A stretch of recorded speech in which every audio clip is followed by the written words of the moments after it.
ওই বাবাকে জিজ্ঞাসা করি, ও সন্তানের বাবা বলো,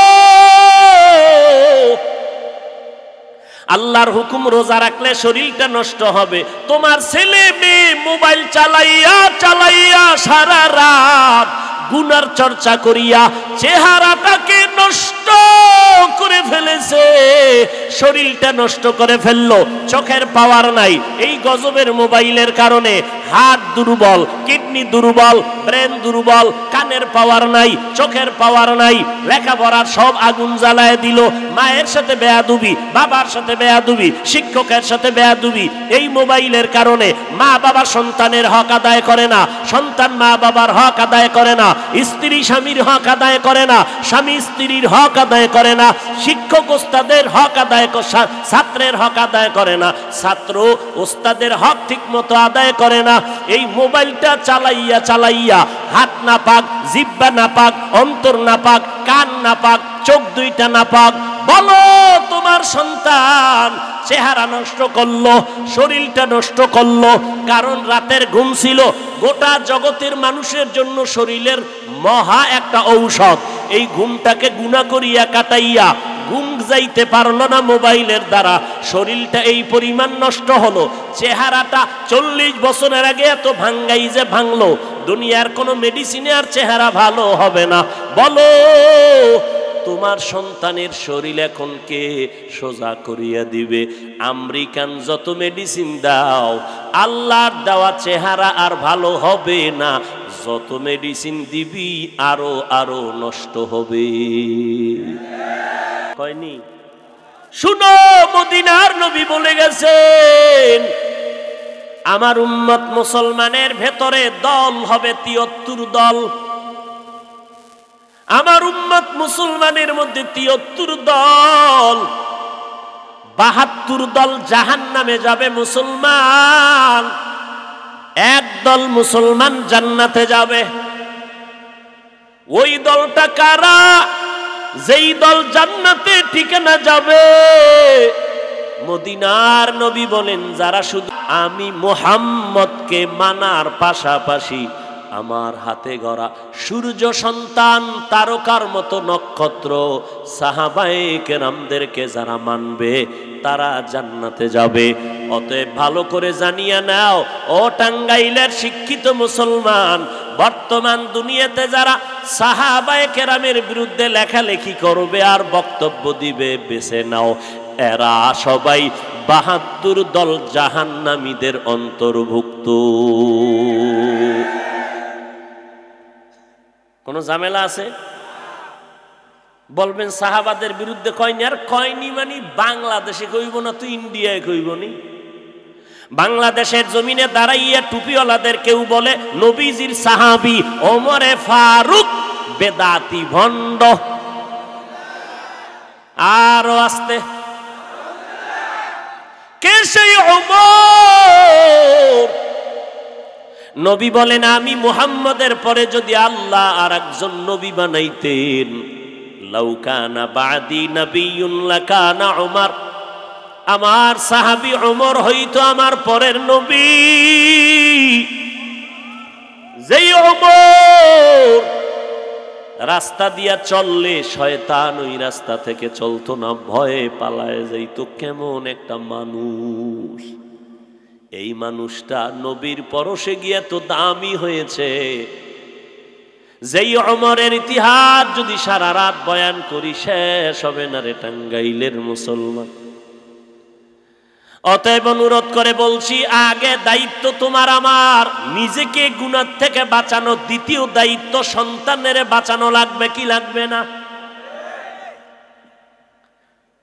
টাঙ্গাইলের সব মানুষ যদি আল্লাহ না করুন গ্রেফতার হয়, আপনাদের কোনো হিসাব নাই, কিন্তু সন্তান যদি বিপদে পড়ে বাবা হইয়া হিসাব দেওয়া লাগবে। কিয়ামতের ময়দানে সন্তানদের আল্লাহ ডাকবে, নামাজ পড়ছো? কয় ভুলেও পড়ি নাই। রোজা রাখছো নি? কয় রাখি নাই। হালাল? কয় হালাল টালাল চিনি না। মানমুখী কেন হালাল চিনো না? আল্লাহ, এটা আমার কোনো দোষ নাই। রব্বানা ইন্না আতা'না সাদাতানা ওয়া কুবারা আবানা ফাআদাল্লুনাস সাবিলা। বলবে আল্লাহ আমার আব্বা আম্মা মুরব্বীরা আমারে বেনামাজি বানাইছে, আমারে বেপরদাওয়ালা বানাইছে। ছেলের বয়স মাত্র 30। কত? রমজানে আম্মাজান কয় রোজার বরকতটা যায়, 2-1টা রোজা রাখবি নি, ওটা একটু সাহরি খা।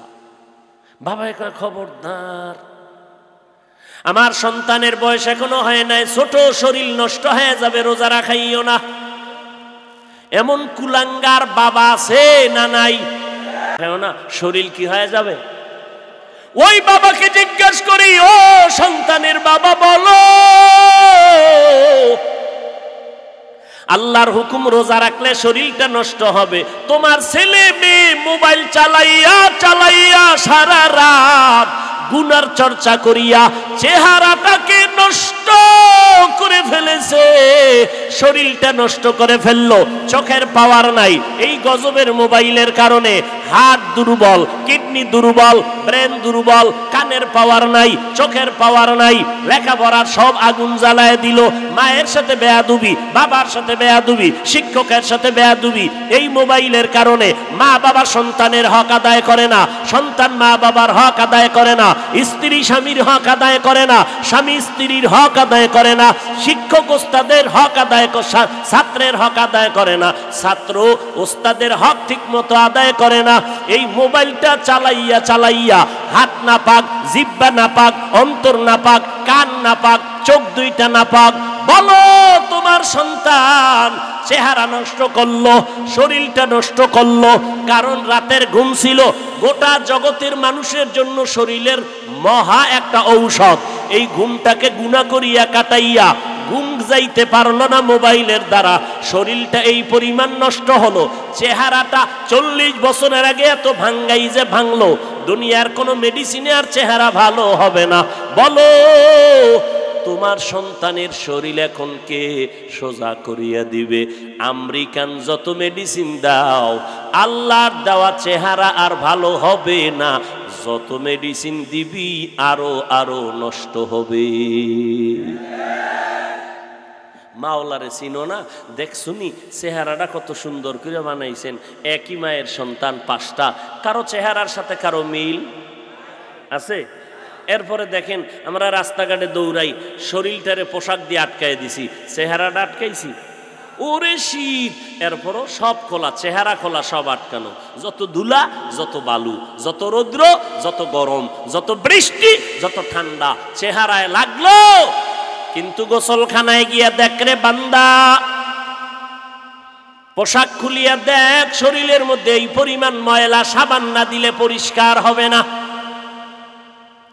কিন্তু যেই চেহারাটা খুলিয়া রাস্তায় চলছো, কত ধুলাবালু লাগলো, কত ময়লা, কত রৌদ্রের তাপ, বৃষ্টি পানি লাগলো, কোনো সাবান লাগবে না, মাত্র আধা মগ পানি দিয়ে একটু চেহারাটাকে ধুইয়া নাও, দেখবা বিন্দু থেকে বিন্দু চেহারায় কোনো ময়লা নাই।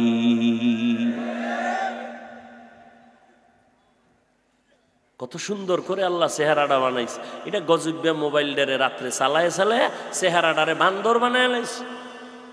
কপাল ভালো মুহাম্মাদের উম্মত হইছো, যদি মুহাম্মাদের উম্মত না হইতি, ঘুমের থেকে উঠে দেখতি চেহারা শরীর শুকরের মতো, কুত্তার মতো হয়ে গেছে। শুধু মুহাম্মাদের উম্মত হইয়া বেঁচে গেলা, মুহাম্মাদের উম্মতের কারণে আল্লাহ বাঁচায় দিয়েছেন। হাজারো লাখো পাপের কাজ করার কারণে চেহারার মধ্যে কোনো ছাপ পড়ে না, কোনো চিহ্ন পড়ে না। অন্য নবীর উম্মতেরা গুনাহ করলে চেহারাটা পাল্টাইয়া যাইত।